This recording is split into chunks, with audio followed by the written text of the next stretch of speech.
Representantes del gobierno, también de la sociedad civil, del Sindicato de Trabajadoras Domésticas del Cono Sur, estuvieron analizando lo que es la lucha y la superación de históricas exclusiones en el trabajo doméstico, un tema que fue abordado durante 2 días aquí en Montevideo y sobre el cual vamos a hablar con Lilian Soto, quien es consultora de Naciones Unidas sobre género.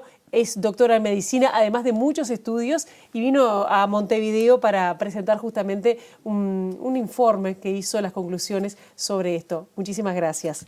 Muy buenas noches, gracias a ustedes por el espacio. Bien, Lilian, antes de iniciar la entrevista te invito a ver con nosotros una entrevista, el testimonio de una trabajadora doméstica sindicalizada que cuenta lo que se ha logrado en los últimos años en Uruguay.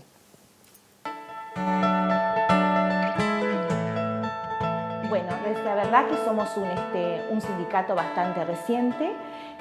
Si bien ha habido indicios del Sindicato de Trabajadoras Domésticas a partir de 1969, pero realmente arrancamos de lleno con la primera elección nacional en el 2012. Todo esto fue acompañado cuando accedimos por primera vez a los consejos de salario, después de 100 años que nunca pudimos acceder, tanto las trabajadoras domésticas como los trabajadores rurales. Eso fue a partir del 2008, un 19 de agosto. Es de ahí que nosotros a partir de ese 19 de agosto festejamos el Día de la Trabajadora Doméstica. Entonces, a partir de ahí no hemos parado de logros. Ha sido uno tras otro a lo largo de estos consejos de salarios que hemos tenido, 4. Entonces, ¿cuál es el gran desafío?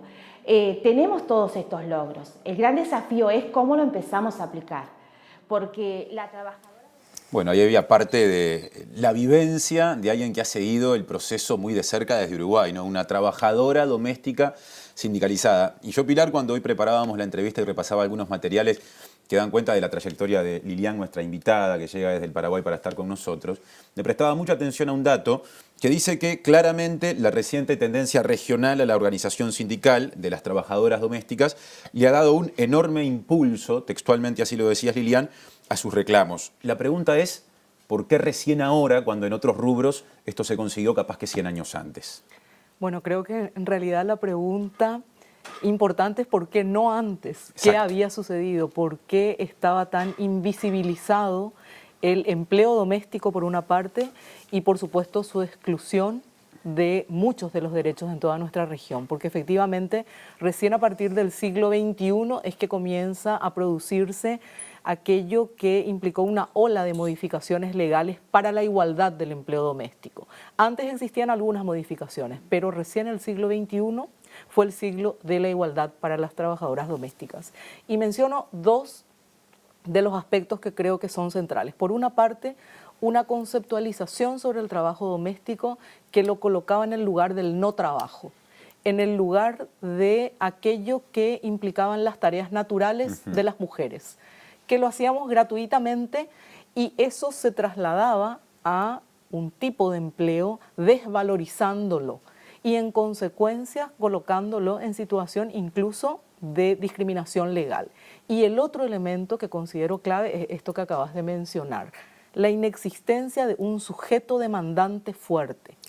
Resulta que para generar procesos de luchas, de demandas, la vocería propia es central.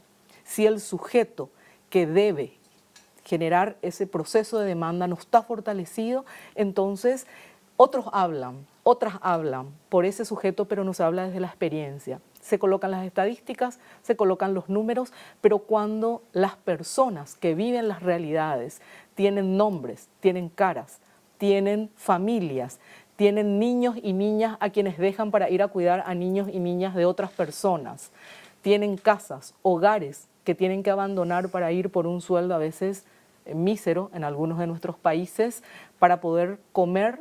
Entonces, por supuesto, al no existir ese sujeto, el ánimo social no es un ánimo que sea propicio para colocar un tema de estas características en la agenda pública, social y política. Justamente de eso te iba a preguntar, ¿no? Porque es un tema que es nuevo en la agenda pública y política de nuestros países, porque antes no se consideraba, como tú decías, trabajo, ¿no? Y porque además involucra a mujeres, que todavía hay una doble discriminación allí. ¿Cuál es la dimensión del trabajo doméstico, de las mujeres que ocupan el trabajo doméstico, que es básicamente femenino, ¿no?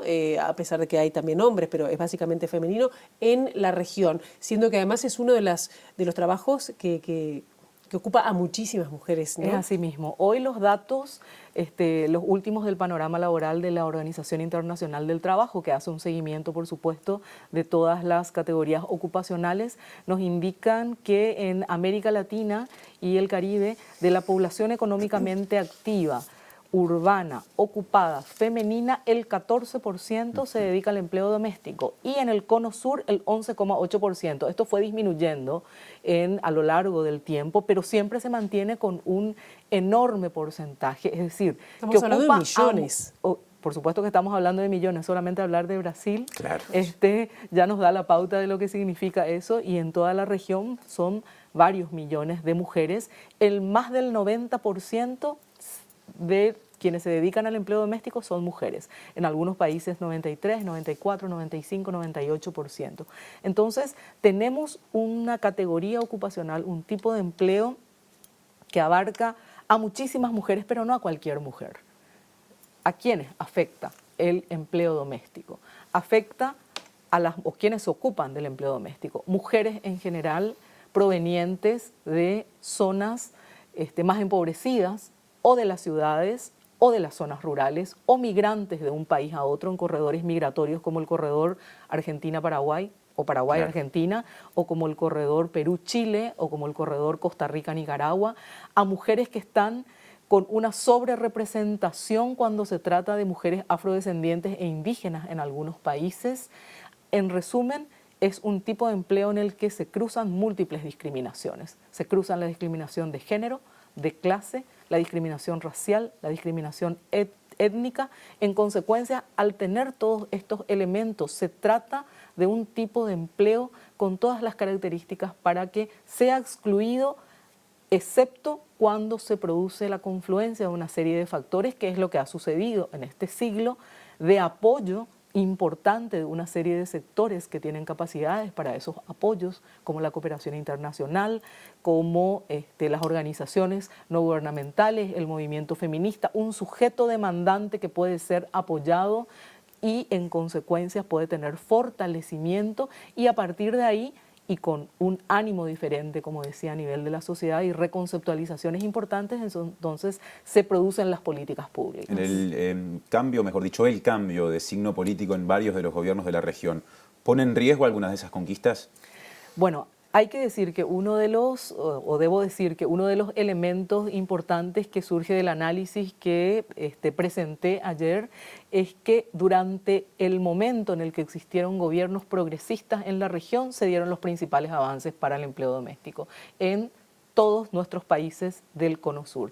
Es decir, los avances, las legislaciones progresistas de igualdad de derechos se produjeron en el 2013, en el 2003, en el 2015, antes en Paraguay con alguna ampliación. Entonces, los gobiernos progresistas han sido claves para todo esto, y sí que existen riesgos. Hoy, en la reunión de la REMAM, las trabajadoras del Servicio Doméstico de Brasil remitieron una nota porque no participaron, diciendo que está en riesgo todo aquello que significan sus conquistas, dado que, por ejemplo, la reforma del trabajo en el Brasil incluye la posibilidad de la extensión de la jornada laboral a 12 horas, o las posibilidades de la negociación entre empleador y empleado, sustituyendo a la negociación colectiva, que podría suceder eso. Entonces sí, hay riesgos muy importantes. Claro. Recién cuando abríamos esta entrevista estábamos escuchando el testimonio de Lucía Benítez, ¿no? Del Sindicato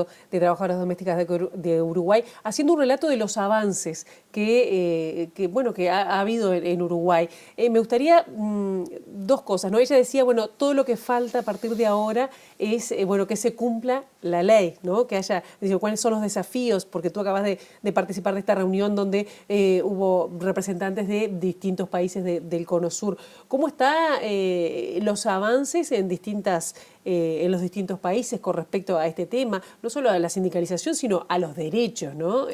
Respecto al reconocimiento de derechos y cuáles son los desafíos que se tiene por delante, porque a veces no son solo las leyes, sino hacerlas efectivas, ¿no? Asimismo, ese es uno de los elementos centrales.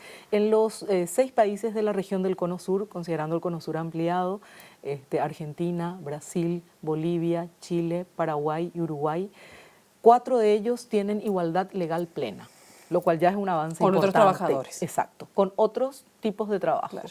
En cambio, en 2 países todavía existen algunas pequeñas discriminaciones, en uno de ellos pequeña, en otro grande. En Bolivia, la ley del 2003 establece una jornada laboral para las trabajadoras cama adentro, que es mayor que para la jornada de las personas con cama afuera. Y en Paraguay es donde tenemos aún la discriminación legal más importante de toda la región, porque la ley recientemente aprobada en el año 2015 mantuvo la discriminación salarial, es decir, establece que el salario de las trabajadoras domésticas es de un 60% del salario para otros trabajadores y trabajadoras. Entonces, todavía falta que la región en su totalidad, me estoy refiriendo solamente al Cono Sur, porque en otros países de América Latina aún existen discriminaciones también, que toda la región pueda tener una igualdad legal para el empleo doméstico. Y por otra parte, eso en los lugares, en los países donde existe igualdad legal, la brecha entre lo que significa el acceso a derechos de trabajadores y trabajadoras versus el acceso a derechos de las trabajadoras domésticas tiene importantes diferencias. Uruguay es uno de los que menos tiene diferencias, pero hay otros países que tienen brechas más importantes, como el caso de Paraguay, donde en el acceso al seguro social la brecha es muy importante entre trabajadores y las empleadas domésticas. Como desafíos, las discusiones hoy creo que fueron muy claras porque con la propia voz de las trabajadoras domésticas todo esto se fue expresando. Por una parte, hacer que se conozcan los derechos, porque uno de los elementos centrales es que las características demográficas de este grupo de mujeres son características que por supuesto tienen restricciones en cuanto a los niveles educativos y en consecuencia en conocimiento mismo de derechos. Y para que estos derechos se puedan conocer hay que difundirlos en toda la región. Hay que difundir aquello que significa lo que puedan hacer, por una parte. Y por otra parte, políticas muy activas desde el Estado para todo lo que implica, por ejemplo, el registro de las trabajadoras domésticas. Es decir, hay que llegar a las casas.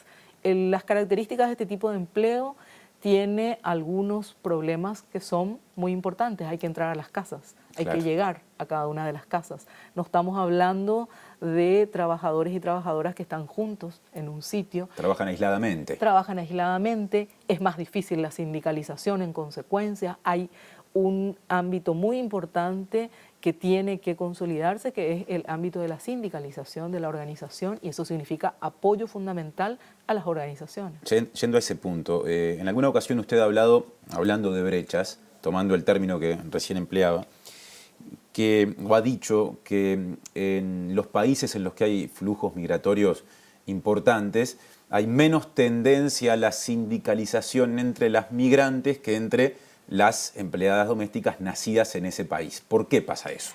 Es así mismo. Bueno, creo que ahí tenemos otro de los grandes campos importantes. Como mencioné, hay ciertos corredores migratorios que son claves. ¿Qué sucede? La migración, cuando las políticas migratorias no son amables, por darles un término, colocan a las personas en situación de mucha vulnerabilidad en el país de destino. Es decir, se llega a veces sin tener todas las condiciones legales para estar en blanco, coloquémosle esos términos. Entonces, ese es uno de los elementos, es decir, que pone dificultades para el acercamiento a las organizaciones en los países de destino. Y el otro elemento que creo que pone también dificultades es justamente todo aquello que significa las condiciones de las mujeres que viajan para dedicarse al empleo doméstico, donde también el tema educativo entra a jugar muchísimo. Claro. Entonces, estos elementos ponen mayor dificultad para esa sindicalización y las coloca en situación de vulnerabilidad. ¿Cómo se vincula el tema de la trata de personas con el servicio doméstico? ¿Hay una vinculación? Porque estamos hablando de corrientes migratorias legales, pero cuando hablamos de trata... Bueno, creo que ahí hay mucho estudio aún que hacer, pero uno de los elementos que hay que colocar es que la migración en condiciones de vulnerabilidad y sin derechos, justamente lo que pone enfrente es el peligro de la trata. De la trata para diversas cuestiones. Puede ser la trata para explotación sexual, pero puede ser la trata para explotación laboral también. Claro, se ha conocido casos aún en Uruguay de gente que trae, proveniente de Bolivia o de otro país, mujeres para el servicio doméstico que además les retiran el documento, ¿no? Es así mismo, entonces quedan en una situación de desprotección total. Por eso es tan clave que los países tengan políticas migratorias que posibiliten que haya seguridad para las mujeres que migran, porque la migración es una realidad cuando no existen condiciones laborales igualitarias en toda nuestra región y hay un país que ofrece mejores condiciones, las mujeres migran. Esas mujeres que migran son mujeres que en general tienen ciertas características y al producirse esa migración y si no están las condiciones legales adecuadas, no están las condiciones además amables adecuadas, entonces por supuesto planteamos una vulnerabilidad enorme para todas ellas. La ampliación de la concepción de lo que es el trabajo doméstico a los cuidados, en tiempos en los que, por ejemplo, acá hace muy poco comenzó a funcionar un sistema nacional integrado en la materia. ¿Ayudan en este proceso? ¿Hacen que sean más potentes los reclamos y también la visibilización? Bueno, yo creo que ahí existe una cuestión de ida y vuelta. Por una parte, la emergencia con fuerza y la consolidación de ese sujeto demandante que antes era invisible, coloca la necesidad de debatir sobre un sistema nacional de cuidados en los países.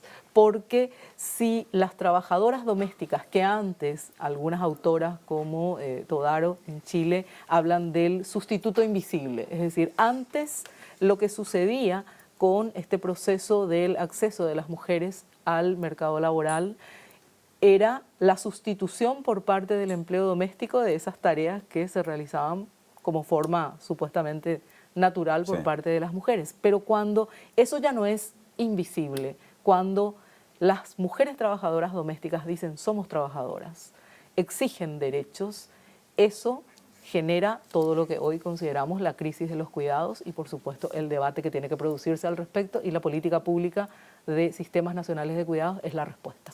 Bien, Lilian Soto, un placer que hayas estado con nosotros. Muchas gracias. Muchísimas gracias a ustedes.